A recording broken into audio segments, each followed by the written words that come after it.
Assalamu alaikum wa rahmatullahi wa barakatuh. Alhamdulillahi rabbil alamin. Wassalatu wassalamu ala rasulillahi sallallahu alayhi wa sallam wa ala alihi wa ashabihi dhawi shirafil azim. Waislam, baada kumshukuru Allah jalla jalalu na kuzitaka rehema na amani zimwendee bwana mtume Muhammad sallallahu alayhi wa sallam. Leo kwa uwezo wa Allah subhanahu wa ta'ala nitakufundisha dua hii ambayo mtume Muhammad sallallahu alayhi wa sallam alikuwa akipenda sana kuisoma siku ya Arafa. Yani ikifika mwezi 9 Arafa, mtume Muhammad sallallahu alaihi wasallam alikuwa akipenda sana kuisoma dua hii. Na wewe ndugu yangu Muislamu, dua hii na wewe isome ili Mwenyezi Mungu Subhanahu wa Ta'ala akupe khairi ambazo unaziomba katika dua hii. Kwa ikifika mwezi 9 Arafa, soma dua hii mara kwa mara. Mwenyezi Mungu atakufanya nyepesi katika mambo yako, atakuepusha na adhabu za kaburi, lakini pia atakupa riziki sehemu ambayo hutotarajia. Dua hii inamshukuru Allah Subhanahu wa Ta'ala kwa kukujalia wewe kukufikisha siku ya Arafa na kuiona Arafa. Tumombe Allah tufanye pesi. Kwa inshallah dua hii na wewe nenda kaisome ili upate khairi hizo za siku ya Arafa.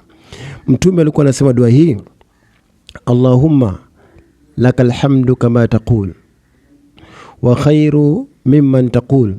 Allahumma laka salati wa nusuki wa mahyaya wa mamati wa laka ya rabbi turani. Allahumma inni a'udhu bika min adhabil qabri wa fitnati sadri wa shatatil amri. Allahumma inni as'aluka min khairi ma tajri bihi riyah. Hiyo ndo dua ambayo mtume Muhammad alikuwa akisoma. Narudia tena: Allahumma lakal hamdu kama taqul wa khairu mimma taqul. Allahumma laka salati wa nusuki wa mahyaya wa mamati wa laka ya rabbi turani. Allahumma inni a'udhu bika min adhabil qabri wa fitnati sadri wa shatatul amri. Allahumma inni as'aluka min khairi ma tajri bihi riyah. Narudia tena: Allahumma lakal hamdu kama taqul wa khairu mimman taqul. Allahumma laka salati wa nusuki wa mahyaya wa mamati wa laka ya rabbi turani. Allahumma inni a'udhu bika min adhabil qabri wa fitnati sadri wa shatatil amri. Allahumma inni as'aluka min khairi ma tajri bihi riyah. Inshallah nenda kasome dua hii siku ya Arafa ili Allah nawe akujalie khairi katika siku hiyo ya Arafa. Ukisoma dua hii, Mwenyezi Mungu Subhanahu wa Ta'ala atakupa kila hitajio lako, hasa katika siku ya Arafa. Dua kama hizi unatakiwa usiziache kuzisoma.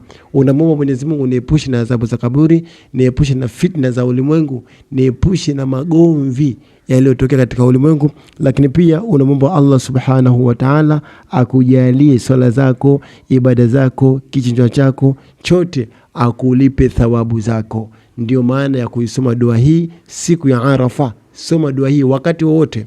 Unamwomba Allah kujalia ibada zako, kichinjwa chako, mambo yako, matendo yako yote, lakini pia akupe khairi zote zitokane na yeye Allah. Ndio maana ya dua hii. Kwa ukitaka wewe Allah akupe khairi nyingi, ibada zako azikubali, vichinjwa vyako vikubali, sadaka zako azikubali, soma dua hii. Ndio maana ya dua hii. Mwenyezi Mungu atufanyie pesi inshallah, na tukutane katika vipindi vinavyokuja mbele. Wassalamu alaikum wa rahmatullahi wa barakatuh.